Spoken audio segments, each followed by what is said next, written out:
ये निलंबित कर दिया गया है। और जिसके बीच ये खबर जो है काफी इंपॉर्टेंट आ गई है। और जिस तरह से कनाडा का जो वेबसाइट है उस पर एक मैसेज पोस्ट किया गया है और उस संदेश में लिखा गया है कि भारतीय मिशन से महत्वपूर्ण सूचना परिचालन कारणों की वजह से गुरुवार यानी कि आज 21 सितंबर 2023 से भारतीय वीजा सेवाओं का अगली सूचना तक निलंबित कर दिया गया है। यानी इसका मतलब साफ है कि एक बहुत बड़ी एक खबर है। हालांकि इस मामले पर अभी तक भारतीय अधिकारियों के द्वारा भी कोई भी औपचारिक तौर पर पुष्टि भी नहीं की गई है, उसका इंतजार किया जा रहा है।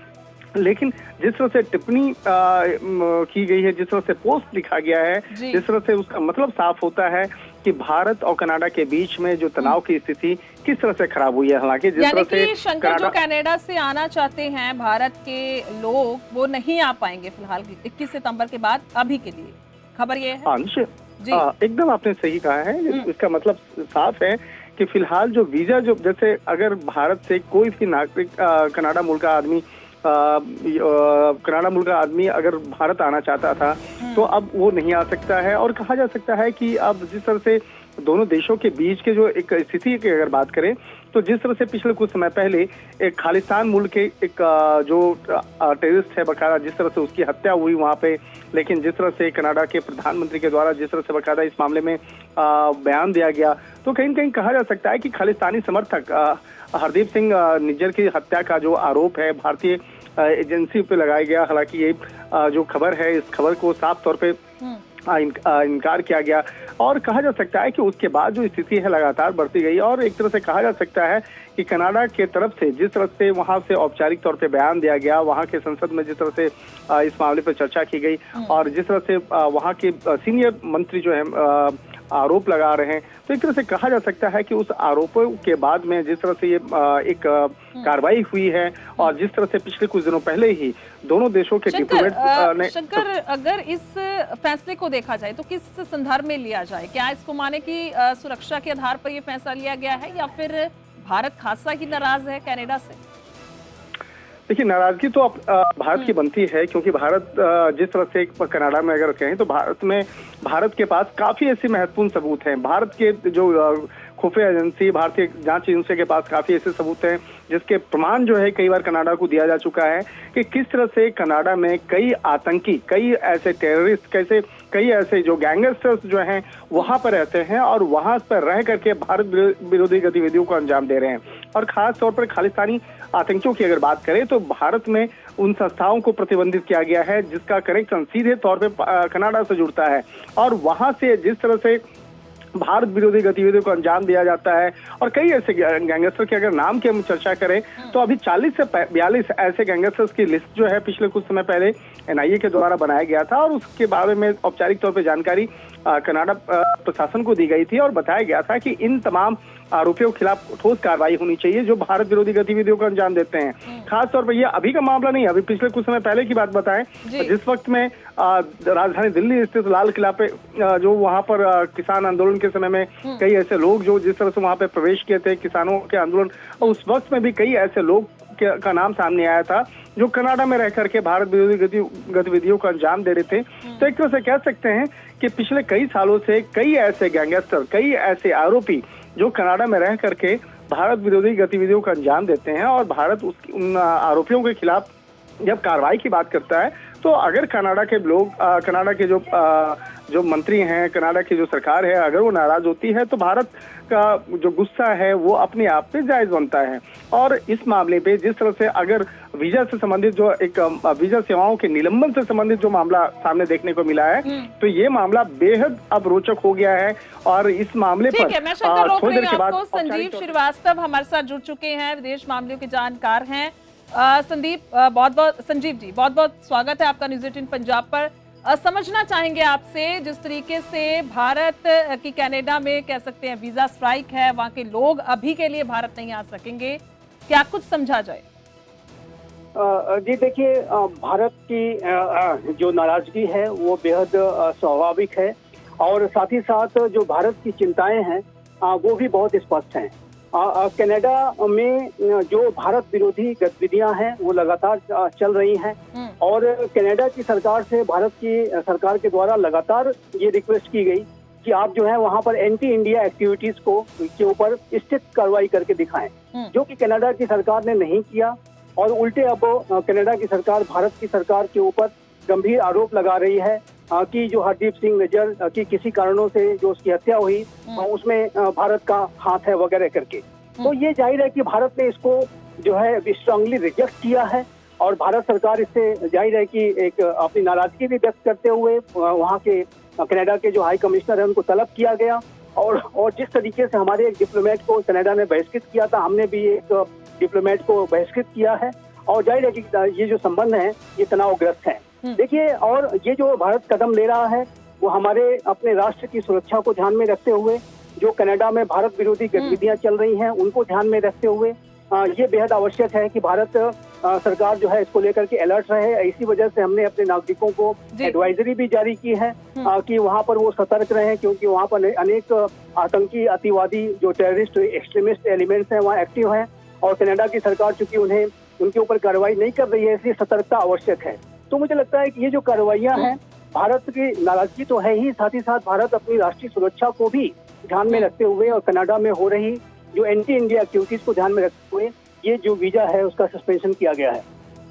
संजीव जी, ये भी समझना चाहेंगे क्या संदर्भ से समझा जाए इस फैसले को और असर किन पे पड़ने वाला है और किस संदर्भ में देख सकते हैं कि वजह क्या है बेसिकली, क्योंकि पिछले दिनों एडवाइजरी भी भारत ने जारी की अपने नागरिकों को, हालांकि कनाडा ने साथ में कह दिया कि ऐसा कुछ भी नहीं है, हमारा देश बिल्कुल सुरक्षित है। देखिए, एक बात बहुत स्पष्ट है कि भारत के प्रधानमंत्री श्री नरेंद्र मोदी के नेतृत्व का ये जो नया भारत है वो आतंकवाद और अतिवाद के ऊपर जीरो टॉलरेंस की पॉलिसी के साथ कार्य करता है और हम अपनी राष्ट्रीय सुरक्षा को सर्वोपरि रखते हैं, उसे हम कॉम्प्रोमाइज नहीं कर सकते।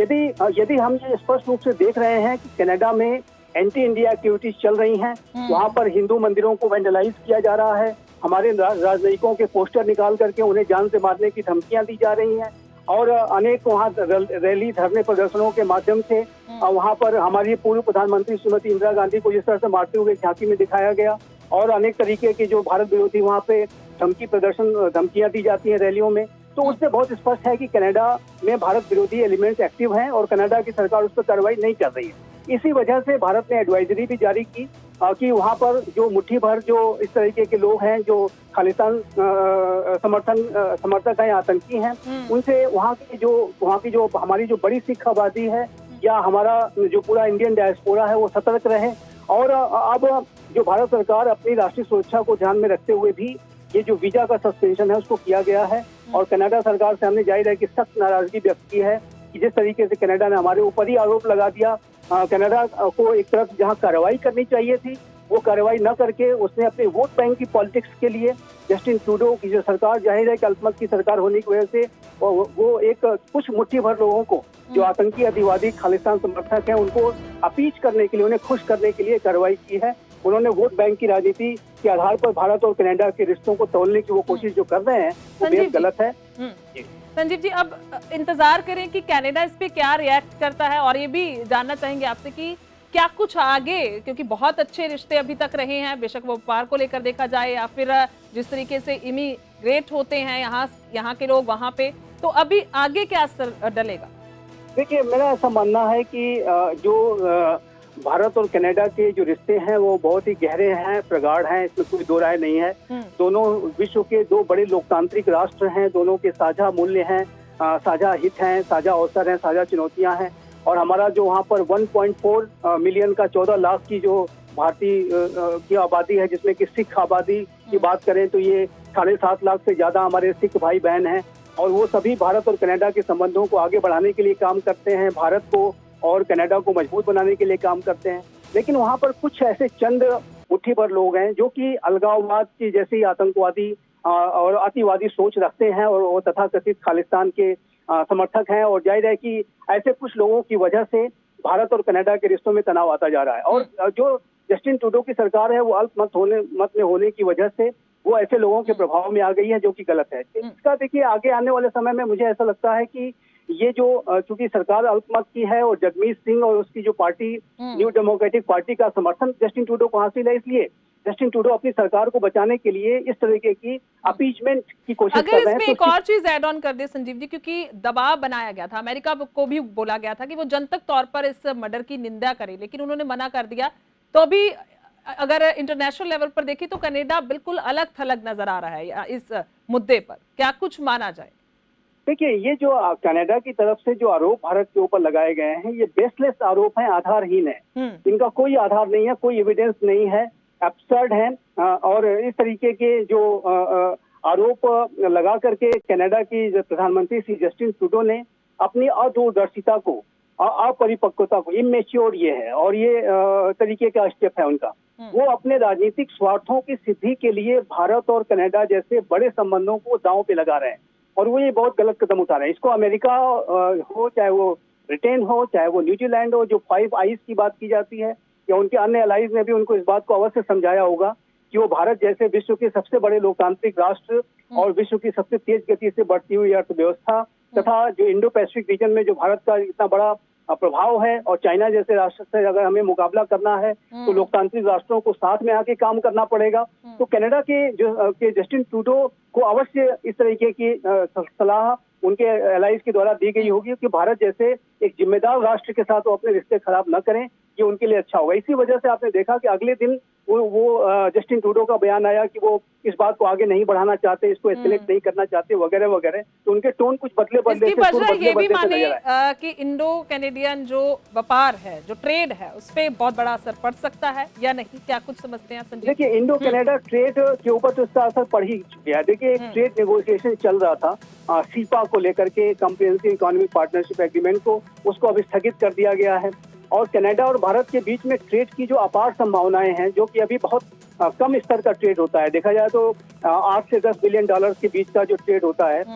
ये दोनों देशों के जितने बड़े संबंध हैं उस हिसाब से देखा जाए तो बहुत कम है और उसको बढ़ाने की आवश्यकता थी। और उसको बढ़ाने के लिए क्या प्रयास करने के बजाय उन्होंने भारत से अपने रिश्तों को खराब करने का जो एक कदम उठा लिया है, वो जाहिर है कि कनाडा के लिए भी बहुत नुकसानदायक होगा। और पूरे विश्व में जो आतंकवाद और अतिवाद को लेकर के जो लड़ाई चल रही है, जो वैश्विक संघर्ष चल रहा है, उसको भी कमजोर करने का काम करेगा। एक बात मैं और कहूंगा कि इस तरीके के आतंकवादी अतिवादी तत्वों को यदि कनाडा अपनी धरती पर शरण देता है, उसे सपोर्ट देने का काम करता है, चाहे वो अपने राजनीतिक स्वार्थों के लिए ही क्यों ना हो, तो ये कनाडा की समाज के लिए भी बहुत घातक साबित होगा। इस तरह के जो एलिमेंट्स होते हैं, ये कहीं भी किसी भी समाज के लिए घातक साबित होते हैं और ये कनाडा की सरकार नहीं समझ पा रही है। मेरा ऐसा मानना है कि आने वाले जो अगले इलेक्शंस होंगे, उसमें जब कोई नई सरकार आएगी तो उसके बाद से हम अपेक्षा ये कर सकते हैं कि संबंध और बेहतर होंगे। लेकिन वर्तमान समय में इस सरकार का जो चरित्र है, जो स्वरूप है, जो अल्पमत का इसका स्वरूप है, उसको ध्यान में रखते हुए